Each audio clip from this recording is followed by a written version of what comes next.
Yep, you're recording. So, pasok na naman, humintula ako dito para mag-record. Wow, Cafe Razer. Cafe Razer.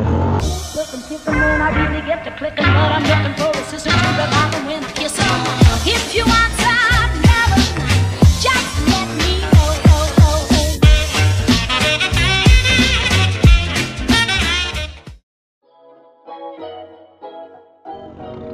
So another day, another life. Welcome to another episode of Polar Rides. Yes, it's a Saturday and happy Saturday to each every one of you brothers. Ay nako, kung makikita nyo dun sa first part ng video, no, pinakita ko yung kung bakit kung bakit ako hindi nakapag-upload nung Tuesday due to personal matters. My brother is na confined due to dengue. So, but okay na siya ngayon. Okay na siya, nakalabas na rin siya ng ospital. Buti nga hindi yung malala na dengue, kasi kapag yung malala na dengue na ano na yun it's time na salina na ng dugo. Pero thank God na wala nangyari. I mean, hindi ganun kalala yung dengue niya at hindi tumuloy. So, kamusta mga brother, no? Kamusta ang weekend nyo? Kamusta ang inyong weekday? Weekdays nyo? Ano, durugan nung Monday, no? Durugan, no? Sayang. Napanood nyo na ba yung Saturday episode? Well, isa pa lang naman yung nilabas ko na video. I mean, yung last video ko is the test ride impression ng Kawasaki Ninja 650, the ER6F 2010 model of weekend rider. And big bike. Nice big bike. Ano rin, nakakatawa din na mag-try ng mga high displacement motorcycle. Before nakapag-try na rin ako nun XSR 900, Z1000 plus the Ninja 400. The test ride ng test ride ni Makina dun sa sa Mega Tent Motochangge, yeah. So kamusta mga brother, no? At yung makikita nyo nung isang araw is nag-post ako sa community tab. I'm calling out all the content creators, the aspiring content creators, maliit man yan o malaki na gusto magpa-shoutout. But I'm going to feature your art, yung mga pinaggagawa nyong vlog. Even though it's not a motovlog related. Ba't ako makiat? My goodness, man, my goodness. Hindi dapat ako dito Dapat papunta akong riverbank. Pababa ako papasok ako Nakikipagsapalaran tuloy ako sa traffic dito, men. Mali. Pucha, mali. God damn it, naligaw ako. Alam mo yung taga dito ka pero naliligaw ka? Ano ba? Like, what the? Sorry, street sweepers. Ganito mabuhay sa Pilipinas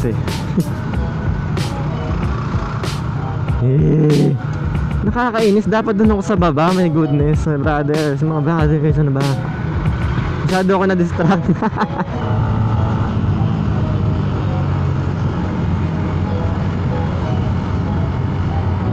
Karoon pa ng nung maliit na short adventure. Ang pucha, maliit na short. Karoon pa ng short adventure itong episode. Nakaka-bad trip, man. Kanina pa ako ganito. Kanina pa yung tip mong kakagising mo lang talaga na parang wala pa sa sarili. So balik tayo ng mga brother, kung mapapansin nyo. At alam ko na karamihan sa inyo nag-comment na dun sa motovlogging community post ko, dun sa community tab na I'm calling out all the aspiring motovloggers. And I mean, let's specify, be specific. I'm calling out all the content creators na nanonood sa channel ko. And I think it's time to give back, since na-achieve na natin yung 10,000 subscribers subs count ko. Yes, man, although natagalan, pero wala yun sa tagal as long na makakarating ka dun so ganoon pa rin naman, pababa naman tayo ng Katipunan, mabalan tayo dito. Ay nako, wala ano nangyari? Just happen Marikina City. Palayo pa tuloy tayo. Bis na diretso na nandun na yung riverbanks So ito ba mga brothers, at kung mapapansin nyo sa dashboard, wow, nakakotse. Dito sa handlebar, I mean hindi man handlebar, dito sa harapan nyo, dito tayo.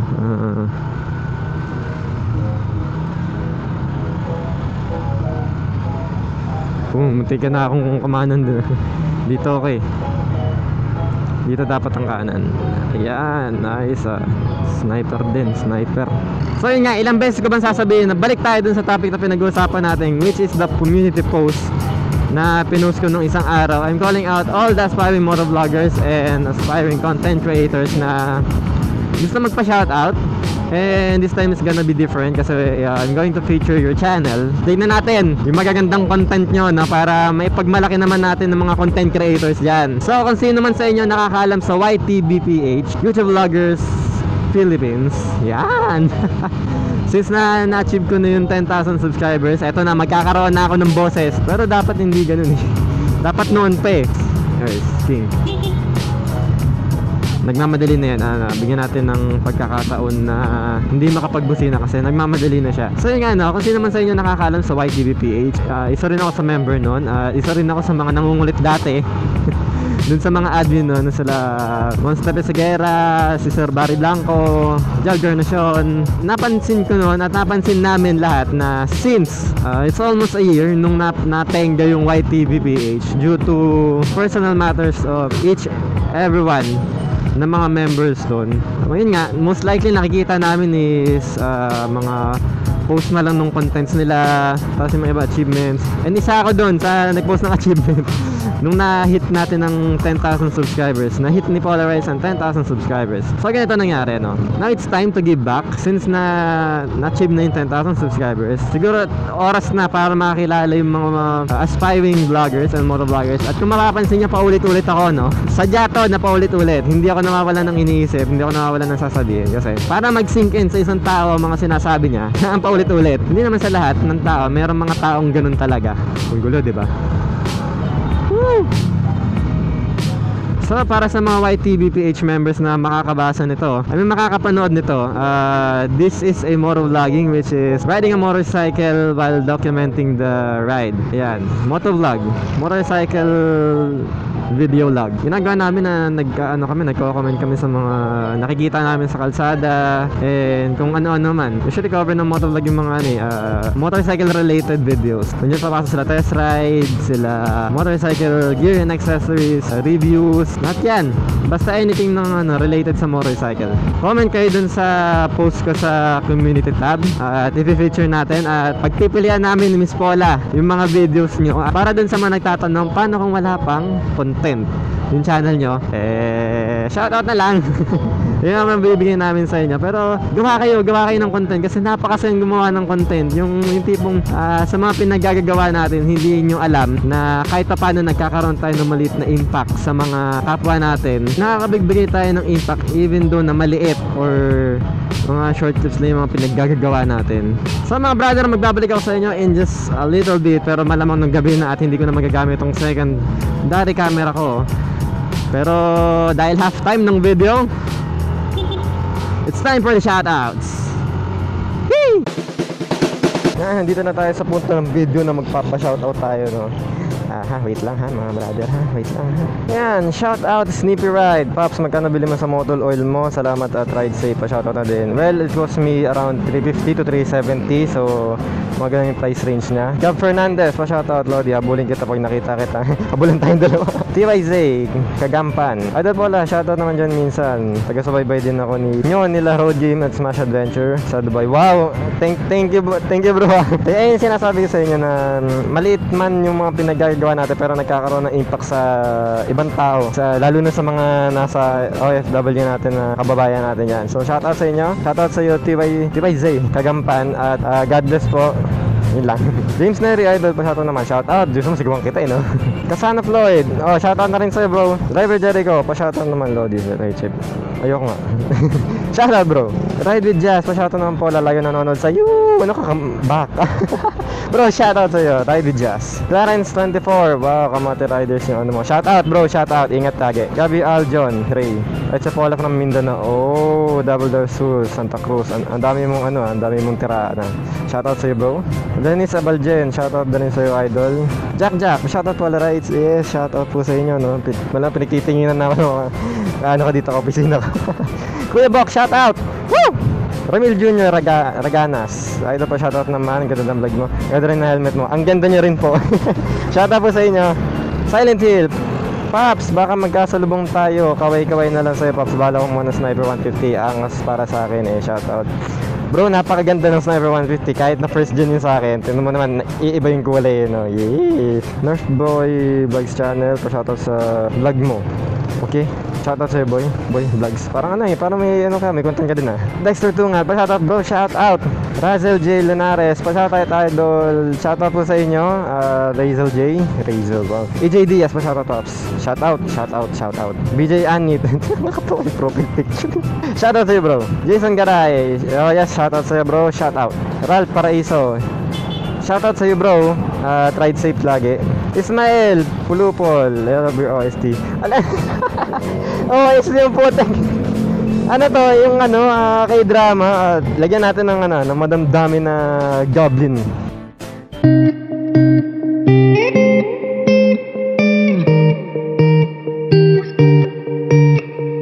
Ito, baka makapirate tayo dito. Breezy Boy, shoutout bro. Ride safe din, shoutout sa'yo Breezy Boy. Jasper James Villamar. Parang na-shoutout na kita before.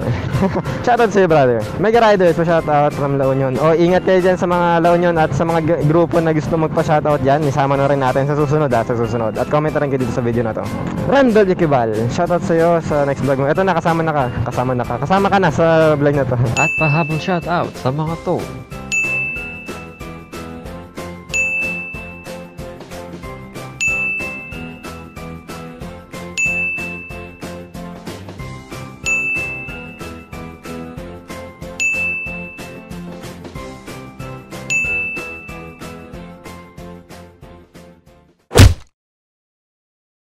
Gabi na naman. Gabi na naman mga brother, no? At nandito na tayo sa point ng video na to. Nakakatapos na ng shoutout pero ilang oras yung interval ng shoutout na yun. Ay, pagod na ako. Ayan, pagka-OT talaga yun, no? Talagang patayan eh. Goodness, para sa masa. Kaya ano na eh. I'm drained dead na eh, mga brother eh. Drained dead. O, drained not dead pa, no? Too much redundancy.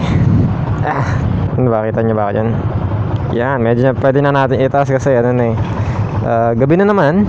Ito na naman tayo sa point ng buhay natin na pagka-uwi natin, papasalamat tayo sa buong maghapon, diba? So para sa mga nagpa-shoutout nung nakaraan at pasensya na kayo't nahuli.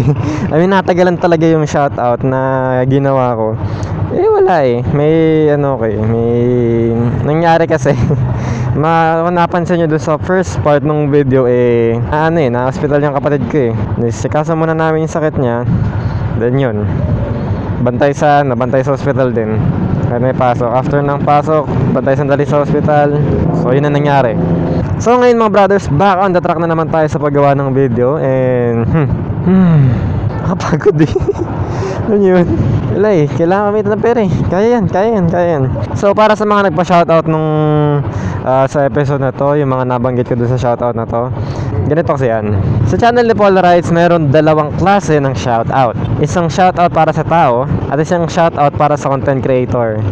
At yung para sa content creator is lalabas yung para sa MBC or the Motovlogging Community episode ko. Kasi doon sa MBC episodes ko gusto kong i-share yung kung ano yung mga natutunan ko sa pagmo-motovlog at yung mga pwedeng tips and tricks and mga sharing na rin ng mga gears and equipments. Yun yung dahilan kung bakit may MBC, kung bakit hindi ko na siya shoutout yung mga content creators, yung mga motovloggers natin na nagpapa-shoutout. At merong isa na pasensya na brother, pero doon tayo sa MBC. Doon ka sa MBC ko kayo siya shoutout kasi I'm going to feature your work. I'm going to feature your work. Kaya kung napapansin nyo doon sa community post na pinost ko noon is I'm targeting on the aspiring motovloggers and aspiring content creators. I think it's time to give back kasi na-achieve na yung 10,000 eh. Na-achieve na yung 10,000 subscribers, so it's time to give back. At yung mga small time naman yung tulungan natin, no? 'Di ba? And I don't support sub for sub. Pasensya na sa mga open pero try to find your niche and grow organically. Yun lang. Hindi ako nagmamalinis dati. Nag-try ako ng sub for sub, pero ang naisip ko nun parang nag-try ako sub for sub for like a week. Pero hindi lahat ng mga nagko-comment doon na is tutulungan ka. Nag-view ng konti pero mawawala din eventually. So bakit hindi na lang gumawa ng content talaga na talagang pinaghirapan mo, kasi talagang buhos lahat na nandun. Although yun nga, sa una is mahirap, wala masyadong nanonood, pero later on magkakaroon yan, eventually magkakaroon yan. Basta tuloy-tuloy lang kasi marami makakapansin yan. At isa pa, spamming.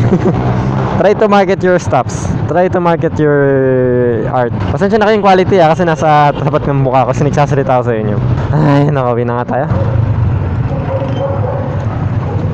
Ay nako, yun na ba sinasabi sa'yo, kapag overtime talag drain batteries, man, drain batteries. At malamang sa inyo, marami nakaka-relate sa akin kasi isa ako sa mga nagtatrabaho during the day. Tapos nagkaroon pa kami ng compressed work hours. Man, sinasabi ko sa inyo, yung compressed work hours ayun ang isa sa pinaka-adjustment talaga sa akin. Kasi before may pasok kami ng Sabado, which is ang oras namin is 8 to 5 pa rin Sabado dati.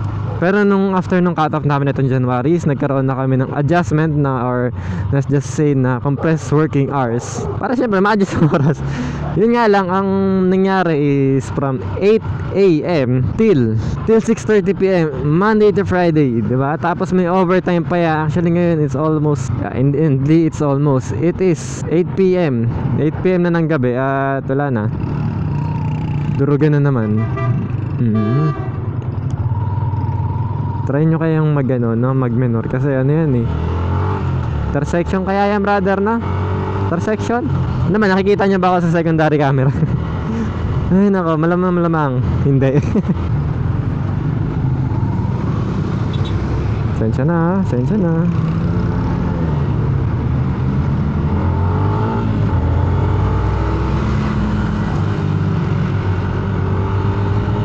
Actually ngayon ko malalaman kung anong view ng ang view ng secondary camera sa gabi. Maganda to ah. So yun lang naman, no? Kung magtatanong kayo sa akin bilang content creator, try to innovate things. Try to go beyond your limits. Kasi kapag nag-stick ka sa isang bagay, although magugustuhan ng tao yan, pero eventually magsasawa sila eh. Ano lang naman eh, mahirap mag-experiment kasi ang hirap mag-isip. Pero pag natutunan mo yan, alam mo yun, yung mga pasikot-sikot, matututunan mo yan eh. Ayun ang kagandahan sa pag-explore. Kaya nga may tinatawag na explore saka innovating. Ang saya makaabot ng 10,000 subscribers na dati 0. Nagkaroon ako ng 5 subscribers at yung 5 subscribers na yun is si Miss Paula pa nun. Yung 5 account niya plus yung company emails namin. Pinagsusubscribe na sa channel ka para lang magkaroon ng karoon ng subscriber. Alam mo yun, yung mga ganun simpleng bagay na nagsimula ka sa ganun, tapos lalaki magkakaroon ng say-say yung mga pinaggagawa mo. Hindi lang para sa iyo hindi lang para sa iyo kasi ang dami mo sabihin natin na-inspire. Don't limit yourself with your limited resources. Kumbaga, make the best out of your limited resources. Ayun yung pinakamagandang quote na pwede kong sabihin sa inyo. So, dito na siguro magandang tapusin tong video na to kasi traffic na eh. So maraming salamat sa panonood ng mga brothers. Ako ay nagpapasalamat sa inyong lahat, sa 10,000 tao na sumusuporta sa channel na to. Maraming salamat at maraming salamat din sa mga bashers ko kasi kayo yung dahilan kung bakit kumakalat to. Totoo. So and as always, ito ang sasabihin ko. And as always, like, share, and subscribe to Polarize. If you haven't subscribed yet to Polarize, make sure to hit that subscribe button. Kapag nakapula pa yan, hindi pa yan nakasubscribe. And hit mo na rin yung notification bell, no? Habang nanonood ka, no? And support all the content creators here in the Philippines. Mapamalaki man yan na mapamaliit. So tuloy-tuloy tayong umangat papunta sa taas, sa rurok ng tagumpay. Ito si Polarize na nagsasabing, don't limit yourself with your limited resources. Make the best out of your limited resources. So ciao!